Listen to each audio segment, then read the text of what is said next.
We'll call to order the workshop session of tonight's meeting. Mayor Talbot has asked me to conduct the meeting until such time if and when she is able to join us. First order will be the phone number if you're at home wanting to call in, 512-556-0332. First order is discussion and updates related to COVID-19 pandemic and CARES Act funding and extension.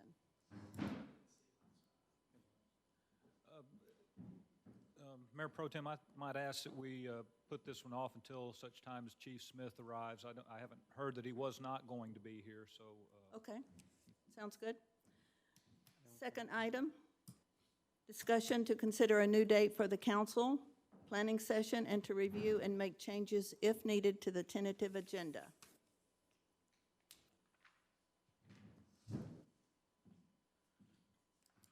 Mayor and Council, as you know, we postponed our recent.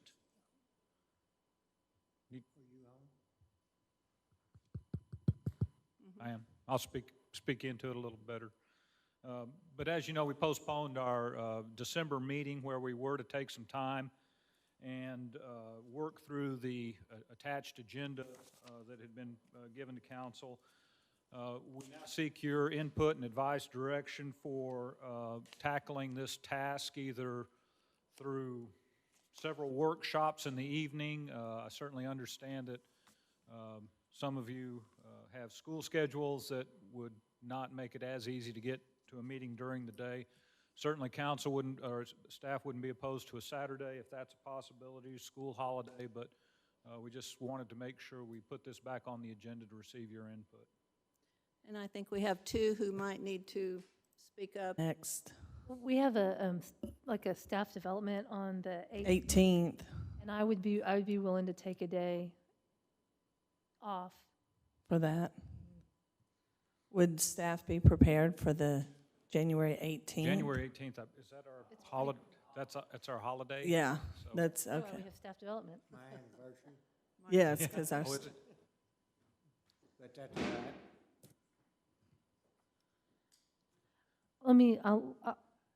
I don't know when our next I'd have to let me look at the calendar and see what our next thing. day off would be for. Do we have a day in February? Probably. I think we do have another day in February. And certainly this is something that you can get back to me on or Becky, and Okay. we can coordinate from that. If you'd like to go ahead and do that, Would it- certainly.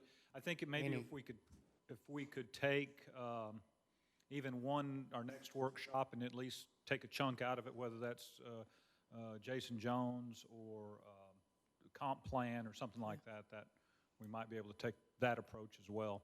Okay. Yeah. That would work as far as I'm concerned, and also evenings. I know with I'm children, open it's any hard. Saturday. Any Saturday's good with me, so. Yeah, because our next possible comp or staff development day is February 15th. Oh, yeah, okay. So evenings, Do y'all have, is that President's Day? I don't know what February 15th is. The Yeah, city holiday. that, I think that's a city holiday as well if it's President's Day. Okay, I think maybe we need to just do as you advised and maybe take some of it out on a workshop and let us look at maybe a date to, and then check with the mayor as well. So what we'll plan on doing based on your input is we'll take some bites out of it in school or Saturday or whatever at council's convenience. I really do think we'd all like to go down to the wastewater plant. Make sure that gets done before too much longer. And as far as the agenda goes, I was just noticing I didn't see anything about the hostess house. Is it just maybe going to be discussed? It will be discussed at the meeting. That's, I think you had asked for that as well as the update on the colored school. Okay, So thanks. that was the old agenda, but I had made note of your suggestions. Okay. All right, is that it? We do have Chief Smith here now, if you're willing to come give us an update on the pandemic.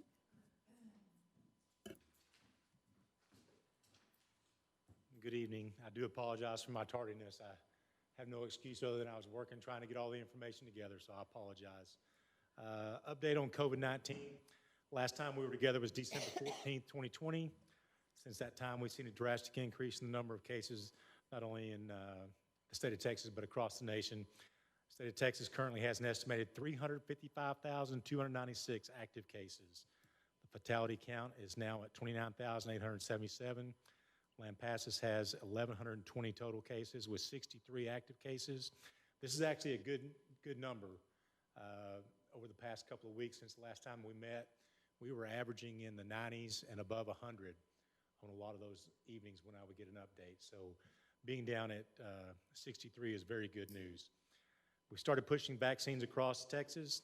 The vaccines are being distributed to dispensing sites who signed up prior to the actual availability. This time it shows that there are 100 Moderna vaccines here in Lampasas County.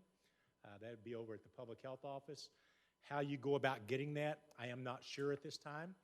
I can tell you that this weekend we were able to vaccinate the fire department, those that wanted the vaccination, and then also some other people that were involved in healthcare. So we did do 55 vaccinations on Saturday. We were very excited about that. Right now they are in 1B, Phase 1B or Tier 1B.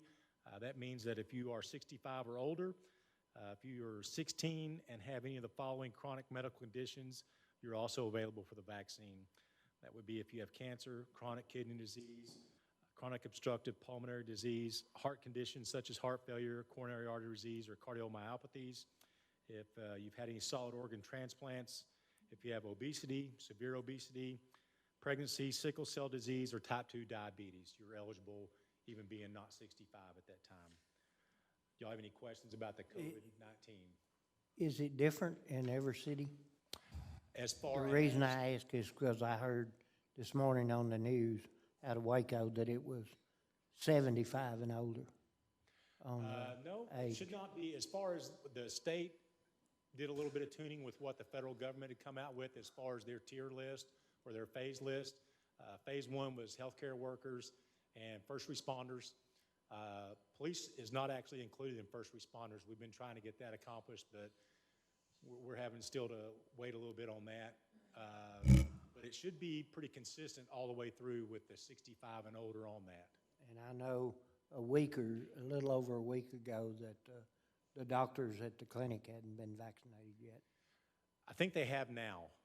I'm not sure on how many through that, but I know that this past weekend we vaccinated several healthcare providers here in Lampasas County. Chief Smith? I had a quick question as well. For the 100, is that for that tier, or the 100 that's available, is that to the public? Is that for that specific tier? It would be, you would have to be in Tier 1 or Tier 1A. You're not going to be able to get it without that, and that's part of what Chief Bailey and I have been kind of wrestling with back and forth as far as getting for the law enforcement.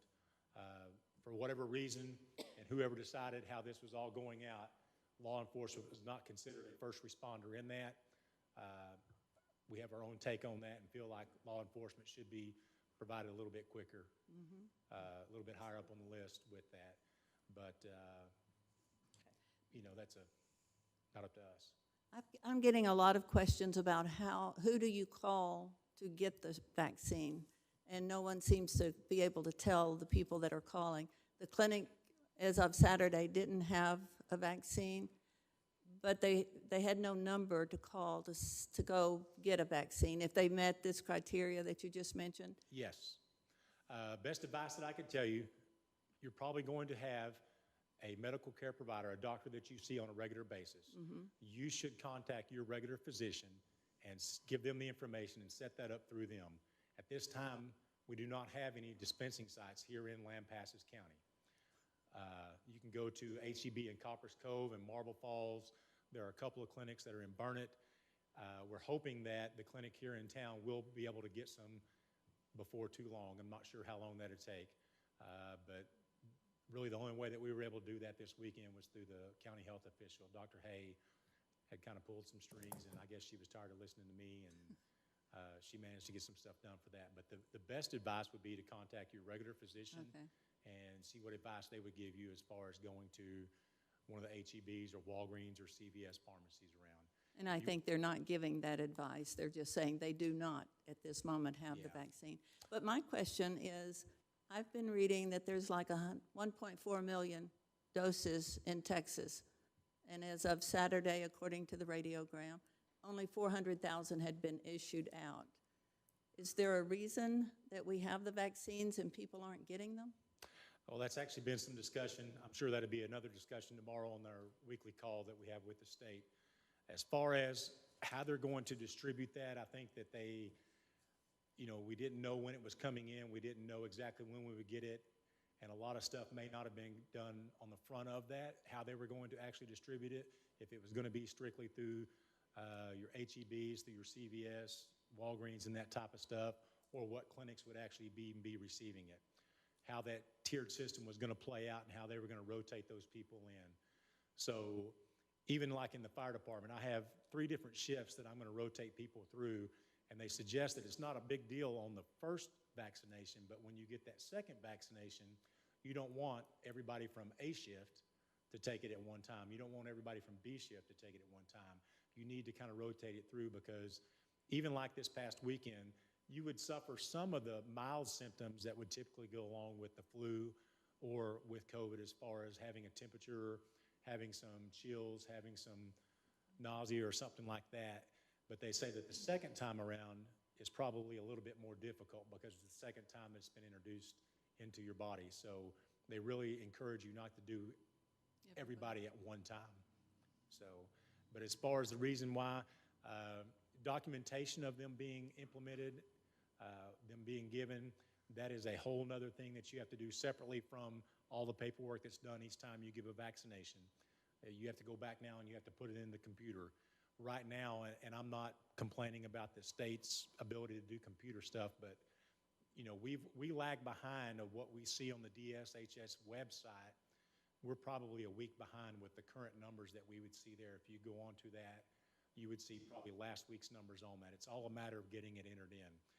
But I know that through the SITCOG, we've had several discussions with the amount of vaccine that is available and being able to get it out, and people wanting to go ahead and push it out through the different phases. The state is adamant about going through the phases and making sure that we get phase 1, phase 1B, and all that taken care of before we go to the next ones. They just released and opened up to go to phase 1B, I think last Friday was who was able to get that. So that should help speed it up and get a little bit along. I will tell you that there are a lot of people in phase 1, for whatever reason, that have chosen not to take the vaccination. So healthcare providers, first responders that have said, we're not going to take the vaccination right now, for whatever reason. So it seems to me they should just push that on out to someone who would take it, right? I'll write up the piece of paper if you want to sign that. I will.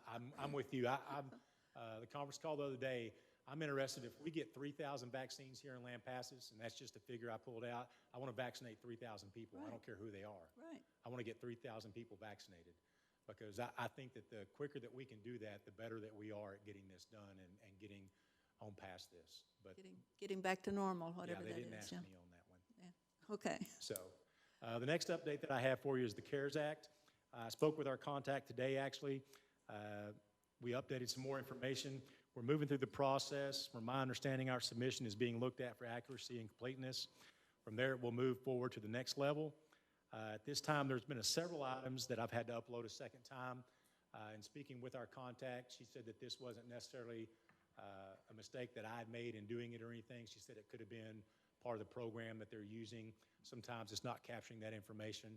I know that information that I submitted today was actually the 3rd time that I put that information in there. And I can pretty well remember specific numbers from the Walmarts for being $1.83 and $3.97.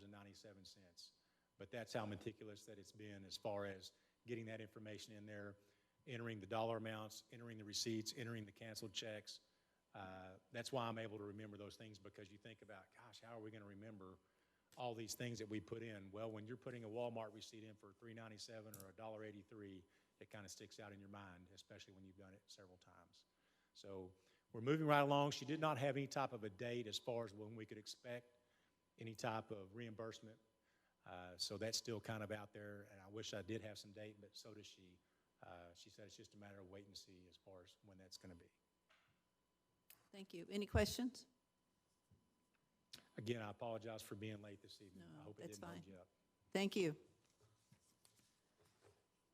Next, let's talk about discussion and follow-up relating to South 281 traffic signals and signage. Chief Bailey?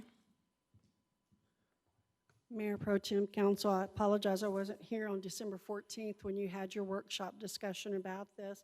Did listen and heard that Lieutenant Montgomery did an excellent job talking to you about this intersection. We've been monitoring and watching the intersection at 281 in the high school for a while now. School Resource Officer Eric Hernandez brought up that the timing on the light at that intersection may need to be adjusted. We contacted TxDOT. They adjusted the light so that on 281, there's a little bit more lag time, seconds, 30 seconds, I believe, lag time in there. And with that, he is now seeing more vehicles that are stopping on 281, not making quick stops, but stopping, and less people that are entering into the green light when these vehicles are still entering the intersection. With that, we've also did a public service announcement about making sure intersections are clear before you enter the intersection, even if you have a green light, making sure that those that are entering, either vehicle or pedestrian, have already cleared the intersection. And so then that was on November 12th when they were able to adjust the lighting. Again, prior to the December 14th meeting, there were discussions with TxDOT in regards to a flashing light or any other kind of indication, any signage or anything that they could put out to address that this is an intersection for southbound traffic to be able to slow down a little bit sooner and be able to stop. On December 16th, when I returned to work, I noticed that TxDOT had added additional signage southbound. There is a sign now that indicates it looks like a traffic signal light. And then also on December the 19th, TxDOT, Steve Hamrick, and also Eric Likens with TxDOT, he's the area engineer where Steve is the maintenance supervisor for Lampasas, advised that they will be putting in a flashing beacon light southbound. Also, just like we have northbound, they'll have one southbound. They're supposed to let me know sometime later this week when that may occur, when they can get that in. Okay? Good. Any questions about 281 and the high school intersection? Thank you for doing that. It was you. It was your concerns and wanting that intersection to be safer. So we appreciate it. In this, with your conversations about the 281 in high school, we received some phone calls in regards to the 580 and 281 Key Avenue intersection. We have also been talking to TxDOT in regards to this intersection, and this intersection is properly marked. It has flashing lights, it has signage, and all with that. One of the things that we found is traffic may be traveling a little bit faster southbound as they come into the city limits. We're going to be monitoring and working more enforcement in that area. That's going to be the area of about the 900 block of North Key Avenue in that area. Also, Constable Dennis James has been working traffic pretty heavy just outside the city at the 190 West and 281 intersection at that stop intersection. They now have a stop and it flashes, and we still have some people that are not stopping for that. And that is helping to slow the traffic down in that area as well. Good. Okay. Thank you so much. Thank you. Next, we'll have discussion regarding an amendment to the interlocal agreement by and between the City of Lampasas and Lampasas County for subdivision and land development regulations in the City of Lampasas extraterritorial jurisdiction, the ETJ, in Lampasas County. Mayor Pro Tem, Council, this item is placed on the workshop agenda to give us a little bit more time to discuss this. It's a fairly straightforward amendment to this agreement that was executed in 2017. This is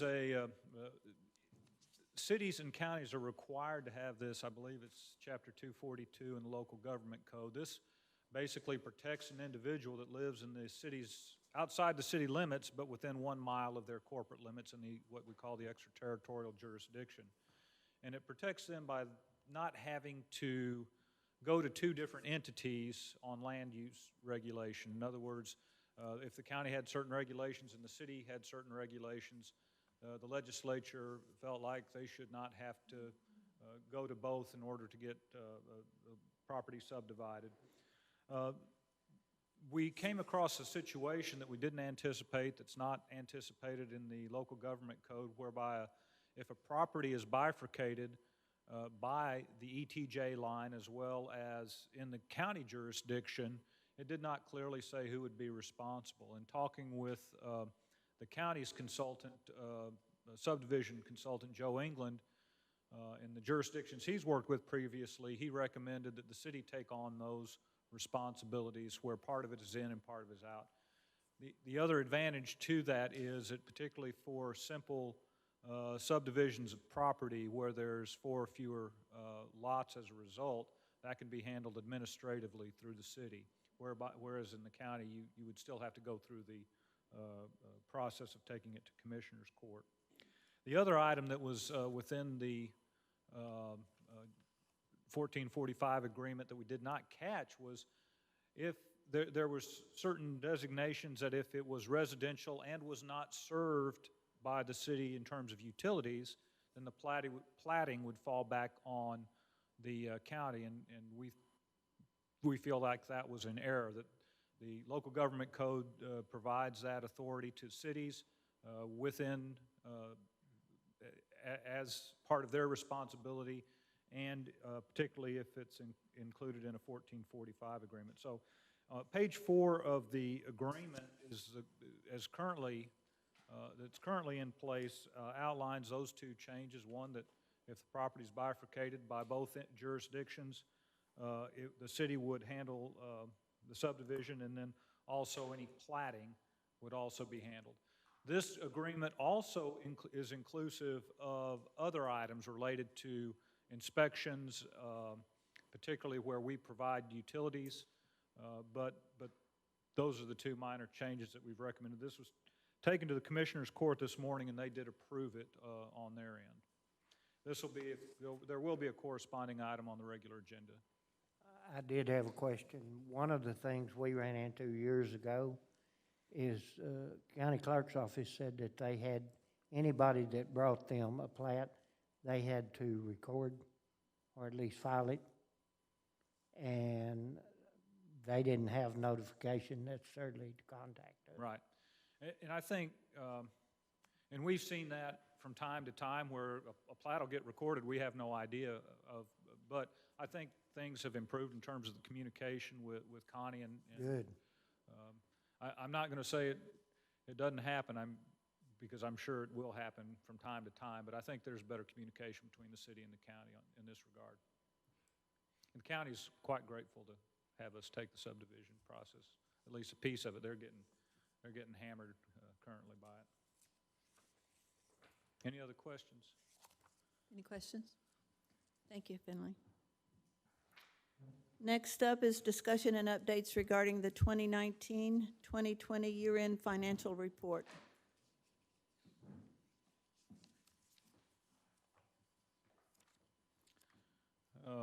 As indicated in your packet, we finally got this packaged up today. Typically what we've asked for from council is we present one night, you have the opportunity to look over the information, and then we bring it back up at a future meeting where you can ask questions and get provide your input, and then accept the report as written.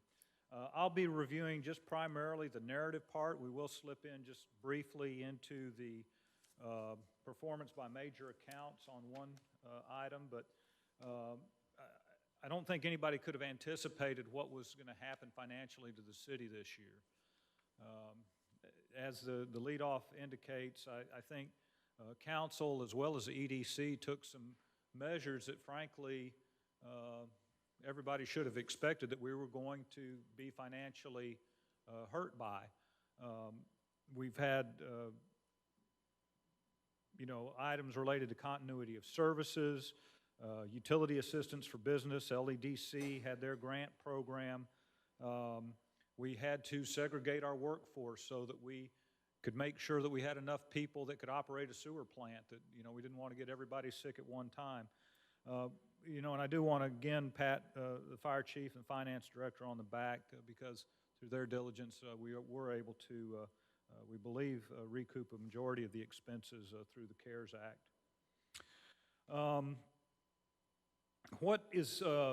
What we've also tried to do with this report is not only give you numbers, but also give you some perspective, some of the reasons why, some of the perspective related to how we got where we are. Included in this packet are four different portions: the narrative, then you have the departmental performance by major account, you have your balance sheet. So, for example, one of the questions that was asked during the budget process was, what funds do we have designated in the general fund, or what kind of cash balance do we have in the general fund? And that's included in here. And of course, the snapshot is September 30th of 2020 on your balance sheets. You also have the quarterly investment report, and some indicators that if you want to kind of get down in the weeds, if you want to look at weighted average maturity, your average yield, your total investment, those are all real pertinent indicators. In terms of timing and disclaimers, and we do this every year when we talk about the numbers, we're using pre-audit financial statements. So these, you can expect that these will be adjusted. Typically, the auditors will capitalize fixed assets and then include depreciation within the updated versions. But we were able to use a pre-audit statement that after Yvonne closed the book compared to a pre-audit statement from last year, so we can get a kind of an apples-to-apples perspective on the financial performance. So it lends itself to not having to make as many explanations, et cetera. So just briefly, when we talk about the different areas, you've got a tab there that says performance by major account, and if you just wanted to flip that one open. And for example, on your table of comments, if you had a particular interest in how is our Citizens Collection Station doing, you can see that you'd go to page 28, and I might just run down this particular statement for the Citizens Collection Statement. So the first column is what happened last year at the end of the year. So FY19 actual, it's compared right next to it by this previous fiscal year, FY 2020, fourth quarter actual, the annual budget for 20, and then the variances to budget and the variances to previous year. And you can see by this, this particular example, fourth quarter of last year, if you go down to the very bottom number, there was actually a $624 surplus in the Citizens Collection Station. And in FY20, we actually lost $4,300 net. And even though we lost $4,300, our budget was to lose $10,000. So our variance to plan, or our variance to budget, was about $6,300 improvement, but we were $4,900 worse than we did last year. And if you wanted to take a look, for example, just at expenses, our total income for this year was $28,400. Our budget was $17,000, so we had a positive variance on our income, but our total expense was also about $4,000 overexpended. Anytime you see a bracket in the expense line, that means you're underexpensed, and that's a good thing. You saved some money. So even though we brought in a bunch more money, we also had to spend more money to haul the stuff away and to handle the recycling, et cetera. So That is just an example. If you have a particular interest, you wanted to look at, how did Parks and Rec do? How did our Hannah Springs Pool do? There's that level of detail in here. And of course, we can even drill down and give you information by minor account if you wanted to drill down that far. There are a couple of kind of reoccurring things within this within these statements that I'll be referring to. One is related to transfers.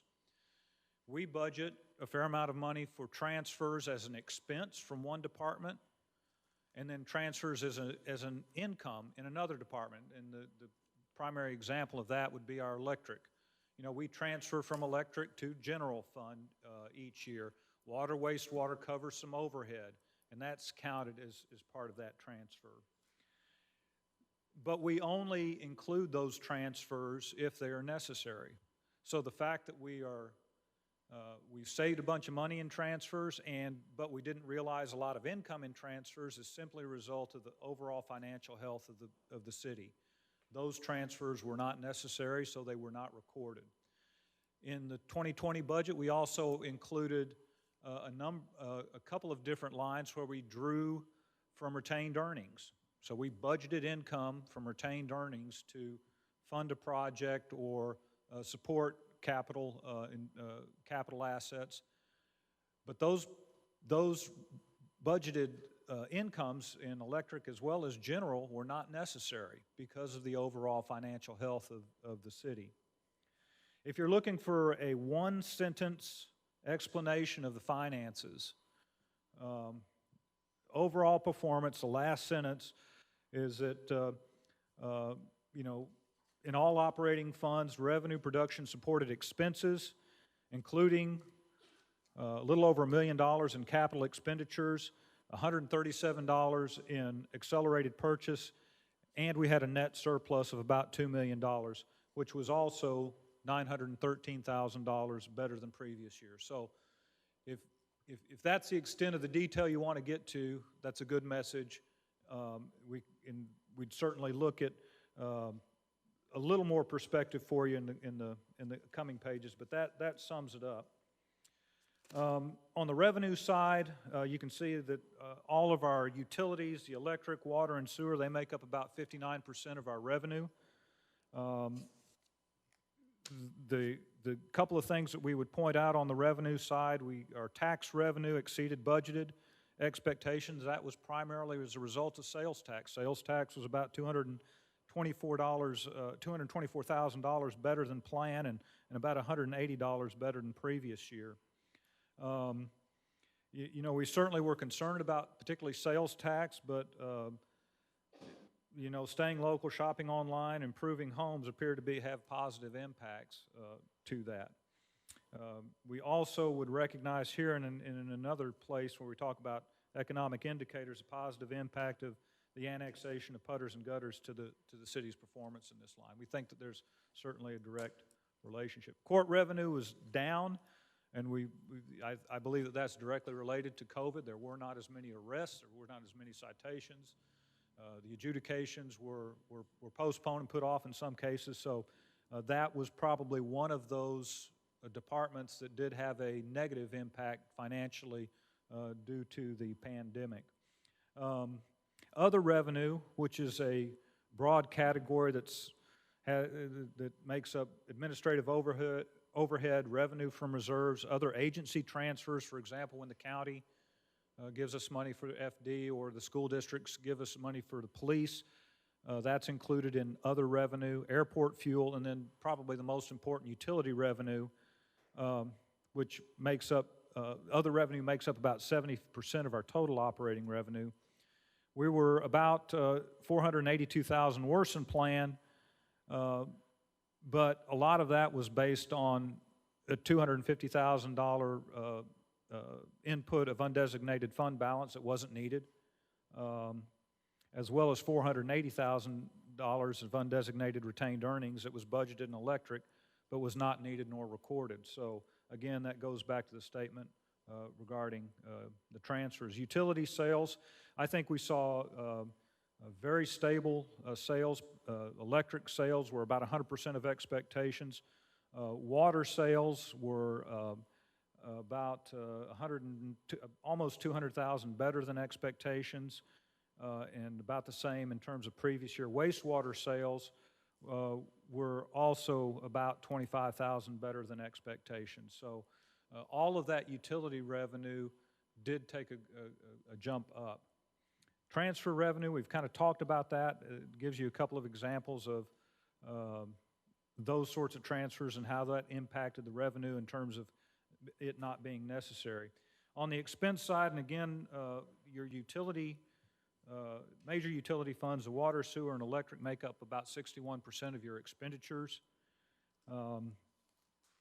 But overall, your expenses were underspent almost $3 million. Again, a lot of that was transfer expense that was not necessary. Capital expense was about $500,000 better than planned. Supplies was about $1.1 million. Salary and benefits just across the board were down. We had vacancies that weren't filled. We also, because of COVID, we did not have salary expense for the Hannah Springs pool, and then also reduction in the city manager's department as well as the public works department because Ricky stepped from one to the other, and then we had a period of time of vacancy. So salary and benefits make up about 30% of your overall budget. Supplies, and that's another big expense major account. It includes uniforms, tools, gas, diesel, and probably the biggies are, the cost of electricity, cost of water.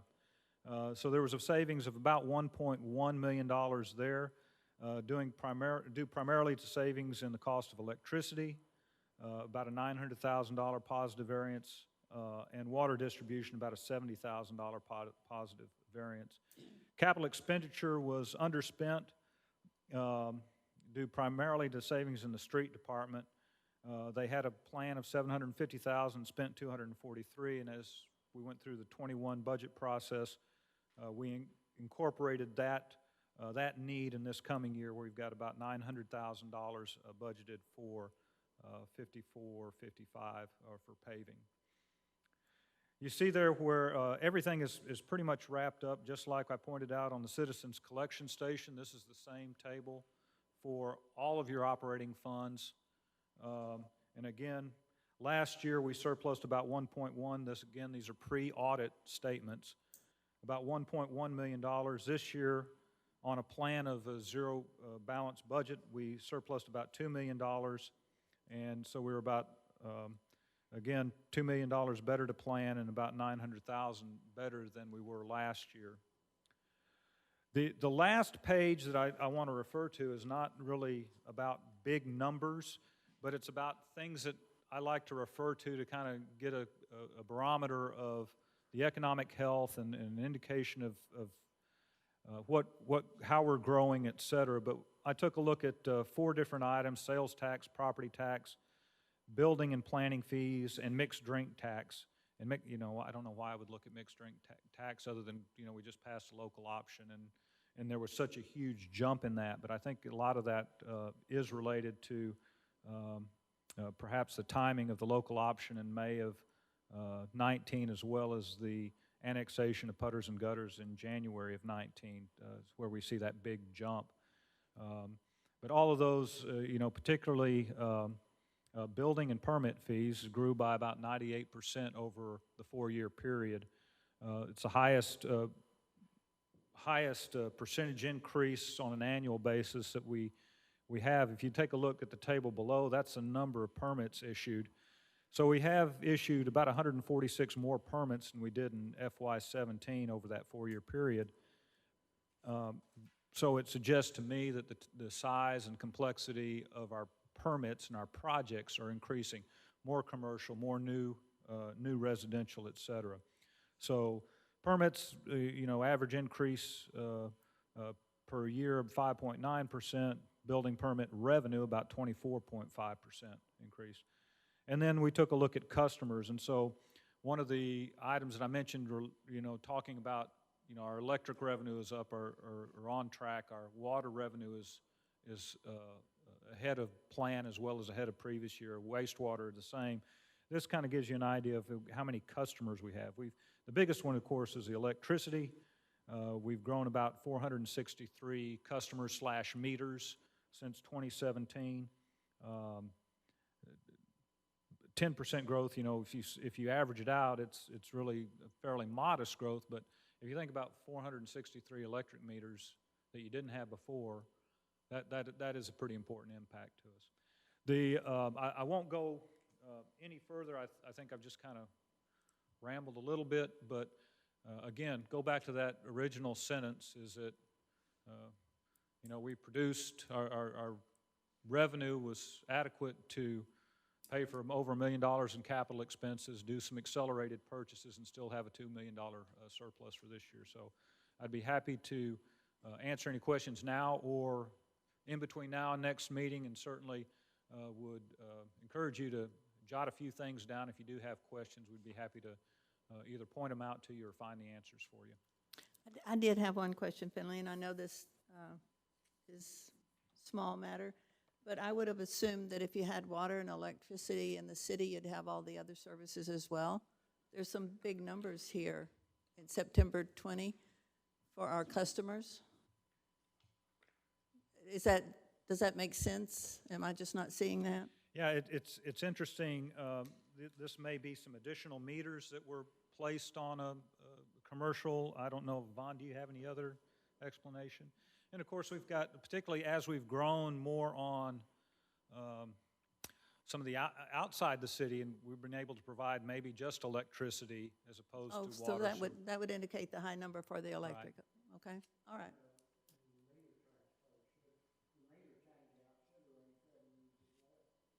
Well, I'm just talking about the number of customers. There just seems to be a discrepancy. 4,900 people have our electric and only 28 have wastewater. Mm-hmm. Lots of septics, I'm guessing, in the city still. We do have a few, and it could be, there may be some with 2 meters. Okay. Okay.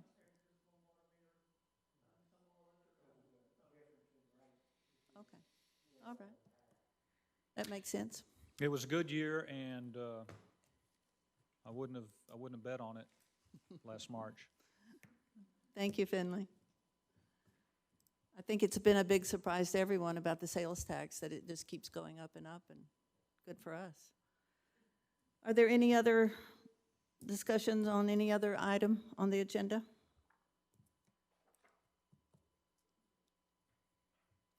In this case, we should adjourn into executive session. Could I get a motion for that? So moved. Second.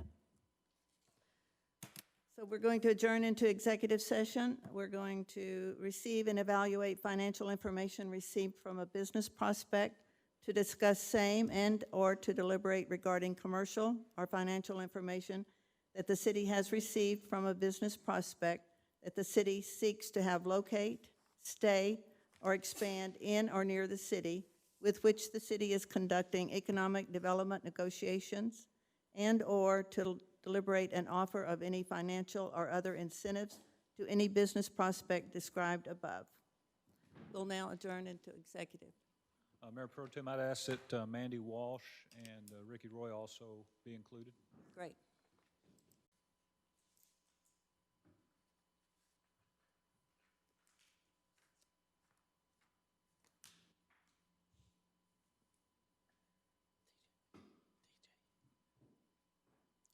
We're back into our special session, discussion and possible action concerning any items posted and discussed by council in executive session.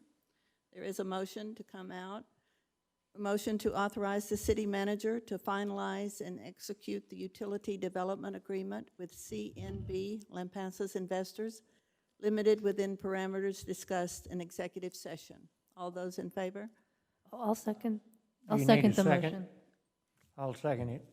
Sorry. All those in favor? Aye. Aye. Unanimous. Do we need to take a short break before we go into the regular session? We'll adjourn for about 10 minutes and come back into the regular session.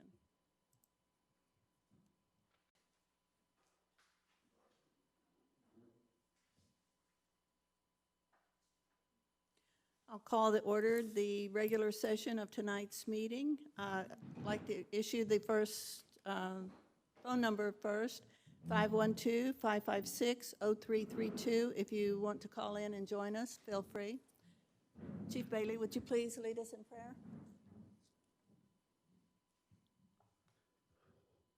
Please join me in prayer.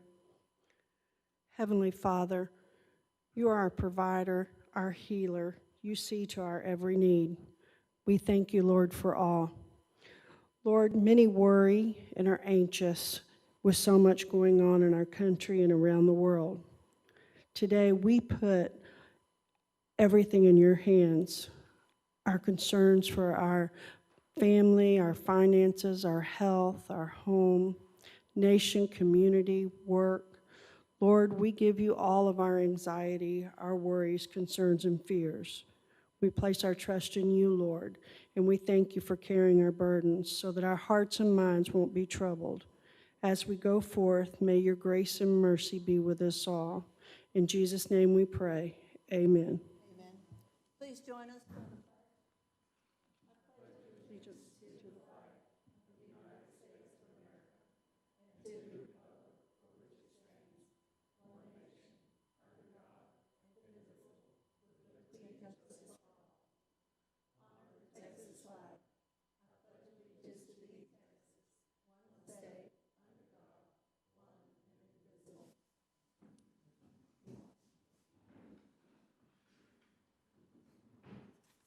I don't think there are any presentations or proclamations, so we'll start with the public hearing.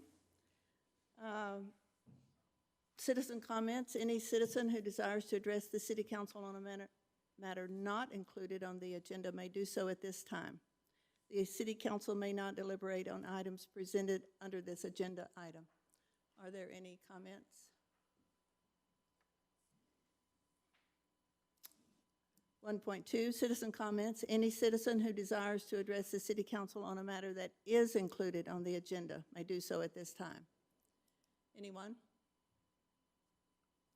1.3, public hearing to receive citizen comments regarding a request to rezone property described as lots 1R and 2R, Block 26 of the Old Town Addition, Lampasas County, generally located at 907 East 3rd Street, Lampasas, Texas, from light industrial, LI, to two-family residential district duplex, 2F.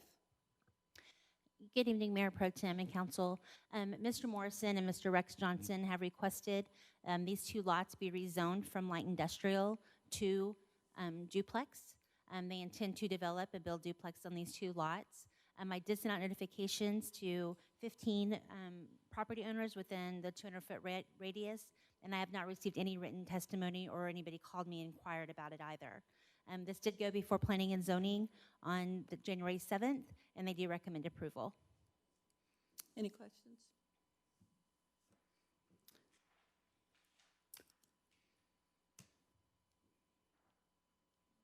No one? Any comments? Okay, we'll close the public hearing and citizen comments. Thank you. 2.1, discussion and possible action concerning approval of the minutes of the regular meeting on December 14th, 2020. I didn't see any changes that needed to be made, so recommend approval. Second? Randy? Doesn't matter. All in favor? Aye. Any opposed? Abstention for me. 'Cause Abstention I for wasn't here. Ms. Toops. We have the consent agenda, 3.1. Discussion and possible action regarding the second reading of an ordinance amending the adopted budget for the municipal government of the city of Lampasas for the fiscal year of October 1st, 2019 to September 30th, 2020. 3.2, discussion and possible action regarding the second reading of an ordinance for a specific use permit, SUP, for property being Lot 2A, minor amending replat of lots 2 and 3 of the Walmart Addition, number 1, Lampasas County, generally located at 1708 Central Texas Expressway, Suite 3, Lampasas, Texas, to allow for a smoke tobacco shop, specifically a vapor store, located in an area zoned retail R. 3.3, discussion and possible action regarding the second reading of an ordinance for a specific use permit, SUP, for property being Lot 8, Block 2, 0.497 acres of the East Lampasas Edition, generally located at 1002 East 4th, Lampasas, Texas, to allow for a portable storage building in an area zone Commercial C. 3.4, discussion and possible action regarding purchases and charges in excess of $4,000 from December 1, 20 through December 30, 20. Anyone wish to pull any of these items? Move to approve the consent agenda. Second. All those in favor? Aye. All opposed? Unanimous. We have Board and Directors report, Public Works. Mr. Roy.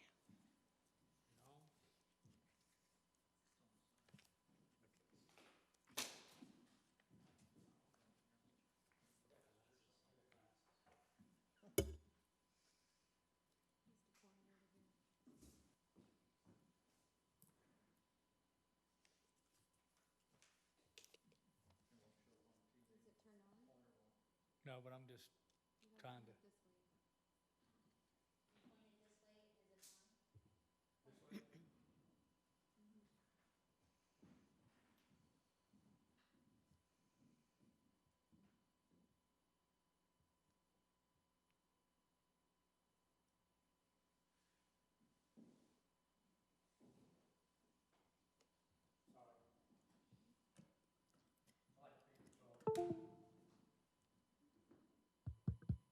Can you hear me?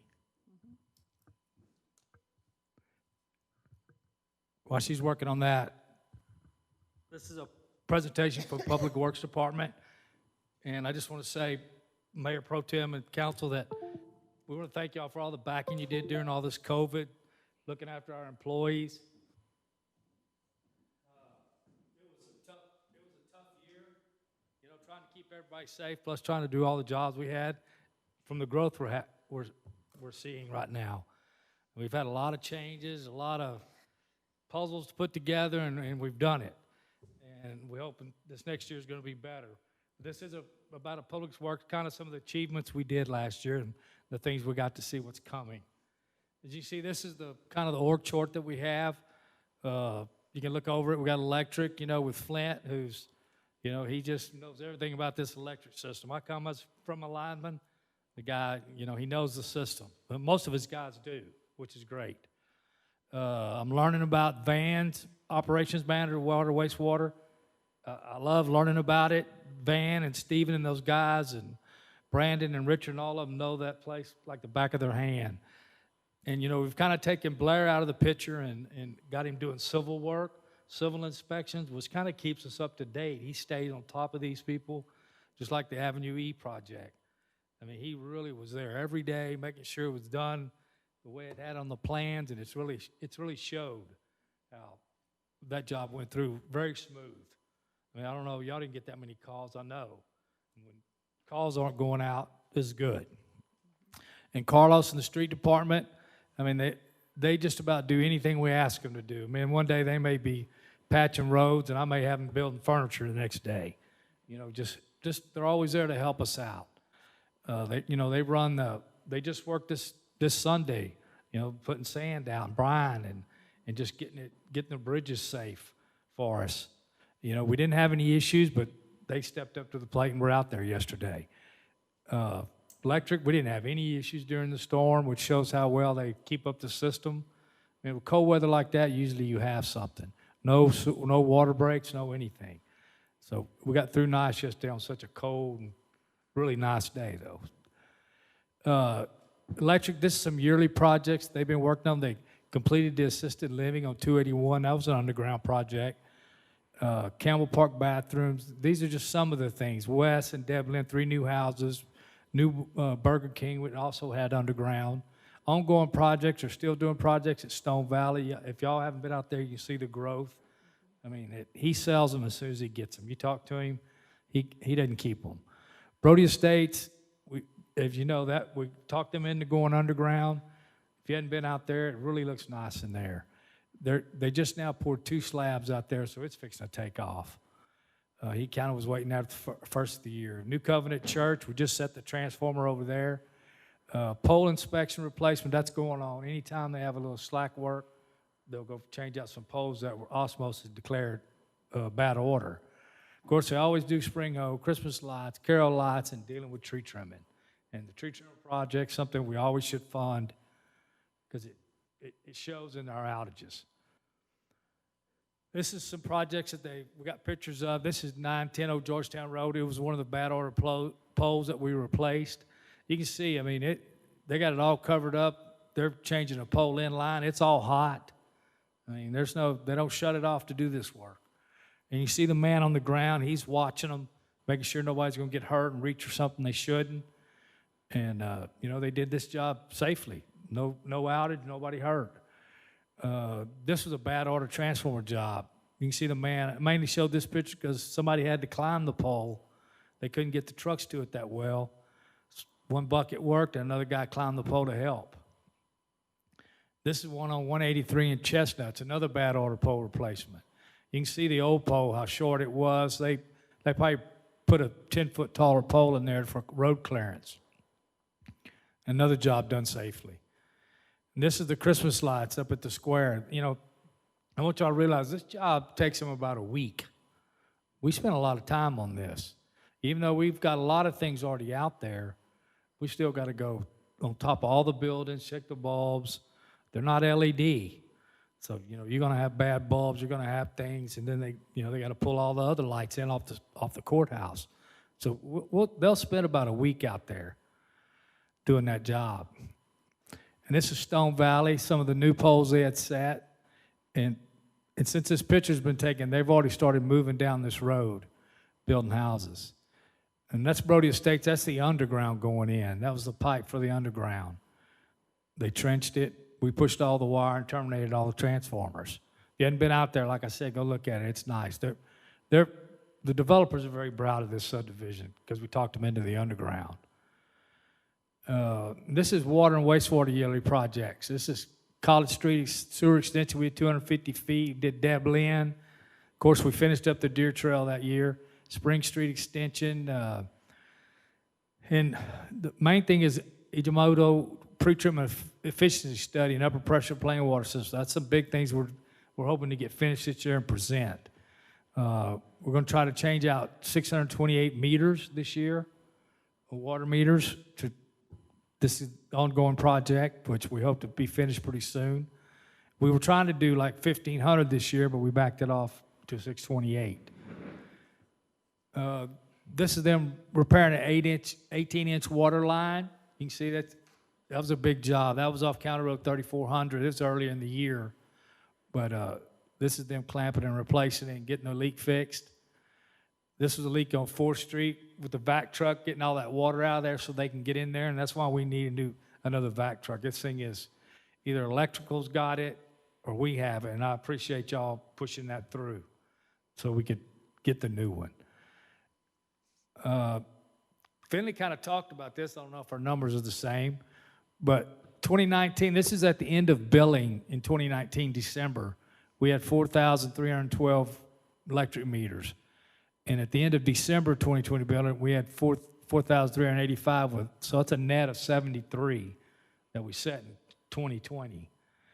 And the water was 3,490, and then 3,452 with a net of 62. So you can see we're setting quite a few meters and quite a bit of growth. And these are active meters. There may be some out there that's not active, but you can see for the year that we've had, we've still been real busy with the growth coming in. And streets, of course, they're always tree trimming, right-of-ways, sweeping. They sweep almost 3 days a week. They mow and weed eat right-of-ways, road paving, patching, curb and gutter on Chestnut, the completed street sign replacement project, which is a big project I want it done. You drive around, you find them, you change them out. Some of them are peeling, can't read them that well. Drive around, get them made up, and get them changed. Seal coat, we're trying to do some seal coat projects this year, And brush chipping program, of course, is always in March and November, and then yearly events at Spring Hoe and Christmas. Like I said, these guys maintain the yard, they burn all the brush, they take care of the collection station, plus all the streets and roadways and signs. Here they are now, setting some signs and changing some signs out. Getting ready for brush chipping program, which is doing maintenance on the chipper, getting the truck ready. That's a whole month that the truck and the chipper are running. This is Mike White. He's out there. This is Avenue E. He's doing a heat test on the asphalt, making sure it's good enough to lay down. He also, when they started paving, him and Carlos were out there all the time because Blair doesn't know that much about paving, so he was out there making sure it was done right. This is some of Avenue E. If y'all haven't been down that street, you got to admit it's nice. That's a nice road. That's how all the roads should look in Lampasas. But we'll get there. That's a collection station. As you know, Jerry sits in there part-time Wednesday through Sunday, and we get a lot of business. Finley talked about it, some 2020 recycle. We brought 13 tons in on recycle. People are there every day. You sit in there, if you go visit Jerry for a minute, cars are just coming in. And on 2020 construction, we dumped over 125 tons brought to the site. Those construction bins are always full, always. But somebody pulling in. Like I said, we charge them all. Not recycle, but construction-wise. And he stays busy with that. I look to see one day that's 5-6 days a week being open. This is the thing I'm most proud of. Public Works Department has worked last year 59,229 hours in 2020 with no lost time. My guys all worked safe, all went home every evening, and that's something to be proud of right there. Because I'm dealing with electric, I'm dealing with guys getting in ditches, I'm getting guys on the road all the day, driving trucks, running heavy equipment, and it's something to be proud of. That's the one thing that I keep pushing to them is safety, and they proved it this year. They did what they were supposed to do. And this is a Halloween costume contest. That's me as a ref, and y'all ain't gonna believe who the other two are. Can y'all guess? That is Raymond and Flint. They came into my office acting like they needed some help. Well, they need help, all right. They kind of won that contest, too. I laughed so hard. But 2021, all I can say is it's got to be better than it was last year. Any questions? Yes. Yeah. I have one. Go ahead. On Brody Estates, is the infrastructure finished there? Yes. Okay. All done. They're complete? They're complete. The water's in, electric's in, everything's fixed. They got meters set out already. We got 2 meters, 1 meter set for 2 houses. That's the one that's one of the ones that we did the exception on instead of providing. Correct. Correct. So do we formally accept that? Yes. So the process and the agreement outlined the acceptance. So there had to be verification by their engineer that it was installed according to his plans. And then our third-party engineer had to also certify it. So yes, it was certified both ways, that it was designed. That's formally accepting. Yes, sir. Okay. Anything else? Thank you, Ricky. Thank That's you. great. Next up is the city manager's operational report. Mayor Pro Tem and Council, I'll be brief, just a couple of quick items.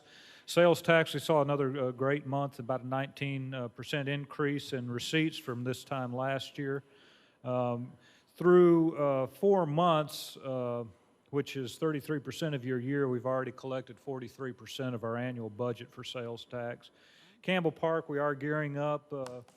Now that the holidays are behind us, we will be meeting with Lamco and Spa regarding the pavilion, as well as the skate park. In fact, we'll be meeting on the pavilion tomorrow, and skate park, I believe, Wednesday, we'll be meeting with those representatives. This will be just considered a kickoff meeting. We do want to determine some of their criteria, and then also give us the opportunity to outline some of the expectations that we have. And we will be also having a stakeholder engagement process included with both of those projects. West 3rd Street, Mr. Roy reports that the design has been completed for West 3rd, who hope to take that out to bid this month. We are going to, we're not required to do normal bidding procedures due to the emergency nature of the repair and indifference to public safety. East 3rd Street, we're about ready to bid East 3rd Street. I think Ricky had indicated they wanted to go ahead and get that on the table for February for bidding. We do want to take a look at, of course, as an alternative, the portion from Western to Live Oak, particularly the south gutter line, where from particularly the alley to Live Oak, we have absolutely no slope at all. Bike trails, those folks will plan to be out here. It says January 18th, but I think I got an email this afternoon that they'll be out here January 25th to take a look at the 580 Sports Complex. Comprehensive plan, we are continuing to review the expanded version of Chapter 5 as well as Chapter 6, and it's somewhat tedious because we want to make sure that we include action steps that are fairly specific so that we know in order to meet a certain goal, it may take us 4 or 5 or 6 different steps. The other thing that I would want to let you know is that the byproduct of this comprehensive plan, in addition to moving our town forward, is going to be a very robust community engagement program. In order for us to accomplish these goals, when you talk about land use and parks and trails, you're going to have to re-engage your community, and so I think that'll be a real positive byproduct of the comp plan implementation.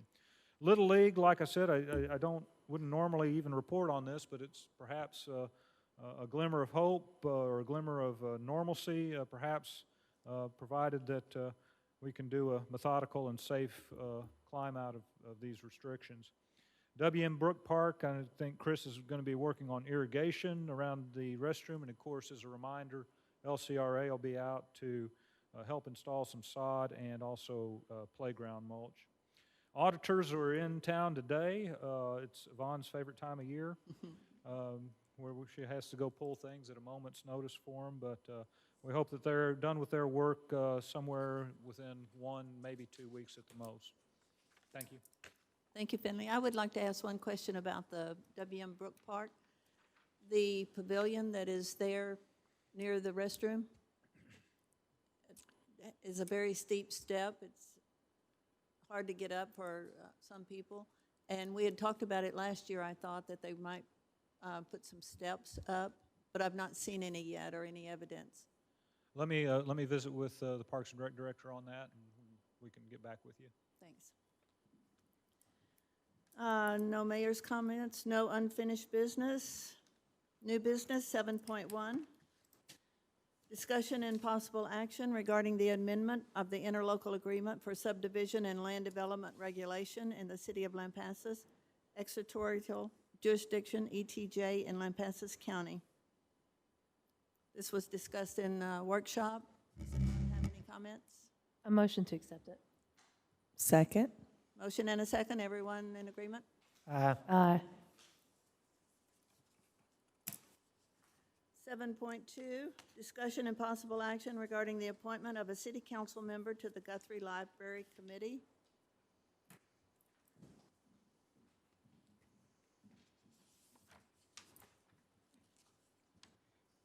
Mayor Pro Tem and Council, this is an item that we brought to your attention because we need to appoint another member to this, the Guthrie Committee through the library.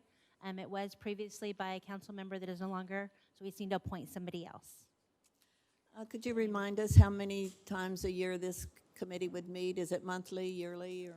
It's an as needed. It's based on the funds and how they're going to be able to utilize those funds as it comes up. Do we have a volunteer? I'll volunteer. So I'll nominate Kathy Cooney to, I would second that. all in favor? Aye. It's a Thank good you way very to- much. To get a volunteer. 7.3, discussion and possible action regarding an extension of the emergency ordinance of the City Council of the City of Lampasas, temporarily amending Ordinance 1148, City of Lampasas Personnel Policies Manual, Section 8.00, leave time, subsection 8.05, family and medical leave, and subsection 8.15, sick leave pool in response to COVID-19, repealing conflicting ordinances and/or city policies, including a severability clause, and establishing an immediate effective date. Good evening, Mayor Pro Tem and Council. This is allowing us to use the sick leave pool as we have been doing during the pandemic for employees that have to be out due to illness, exposure, or in quarantine. Right now, there are regulations to be able to use the sick leave pool. We're asking to temporarily lift those so we can continue to keep the continuity of our employees. Motion to approve. Do I have a motion so that we can discuss that? Second. Yes, sir?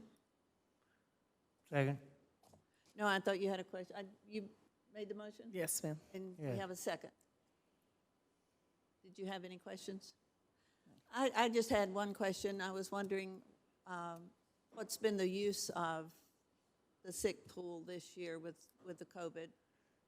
Well, it has been utilized. Anybody that comes in that's COVID positive or has to do it in quarantine, we actually pull those hours out of the sick pool, so if the employee doesn't have to use their own sick hours. Okay. We had over 4,000 hours in the sick pool, so with it being over the 4,000, we haven't had to have contributions every year because it's at a level. Now we're bound to 2,800. Okay. So we have utilized the sick pool. We are doing a contribution drive again this month to try to build that back up from employees. But we would like to still be able to use it so that we can save the employees sick time. And it is up to 2 weeks to be able to use. So that was my question. It was going to, is it limited? It's just like a 14-day? It is limited to 2 weeks, yes, ma'am. Is there And still it a- doesn't expire. Y'all are going to continue to do this We're gonna expire it till year end. to year end? Okay. That way, it gives time for people, the vaccinations to get going, maybe get vaccinated and numbers go down. Is there still a committee that goes through? There is a committee. We haven't had to use it. I think we've only had to do it one time. And, but yes, there would still be a committee, not using COVID hours, but for a normal catastrophic event. I appreciate the city doing this for their employees to keep them safe. We appreciate it also. Any other comments or questions? We have a motion and a second. All in favor? Aye. Thank you. Unanimous? 7 point, I don't know where 7.4 went, but mine says 7.5, discussion and possible action regarding the selection of a website photo contest. Mayor Pro Tem and Council, there were 4 photo entries for the month of December.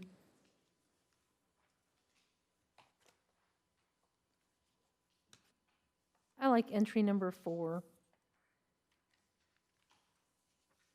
I would approve entry number 4. That was in my driveway night before last. So we have a motion for entry 4 and a second. Did you second, Mr. Clark? Second? All those in favor? Aye. Aye. Unanimous. 7.6, excuse me. Discussion and possible action regarding a joint election agreement between the Lampasas Independent School District and the City of Lampasas. Mayor Pro Tem and Council, this agreement is essentially the same as last year. What we do is we actually go into an agreement with the school for our local election, and we share expenses. The county election administrator, he is going to conduct the election again for us on May 1st. The school board was meeting tonight as well, so they're going to review this same document, and then once we're all okay with it, we'll execute it accordingly. but I'm just asking that you consider approval for this evening. Do I have a motion? Move for approval. Second? Any questions? Anyone want to comment? You'll let us know the cost of all this at the appropriate time, I'm I sure. actually have already reviewed the interlocal agreement with the county, and those have some of the finances on there. I've gone through them and compared them with last year, and they're pretty much the same. It came out to be a little over 5K is what I'm looking at, but it hasn't been executed. We're still on the, just reviewing it at this time. All right. So, everyone in approval? Aye. Any opposed? Unanimous. 7.7, discussion and possible action regarding a request to rezone property described as lots 1R and 2R, Block 26 of the Old Town Edition, Lampasas County, generally located at 907 East 3rd Street, from light industrial LI to two-family residential district duplex 2F. Mayor Pro Tem and Council, at this time, I'm asking that you approve the first reading of the ordinance to be able to rezone the property from light industrial to duplex. So moved. Second. Any objections, any discussion, any questions? All those in favor? Aye. Aye. All opposed? Unanimous. Thank you very much. And at that point, we're through. I have a call for a motion to adjourn. So moved. Second. Let's go home.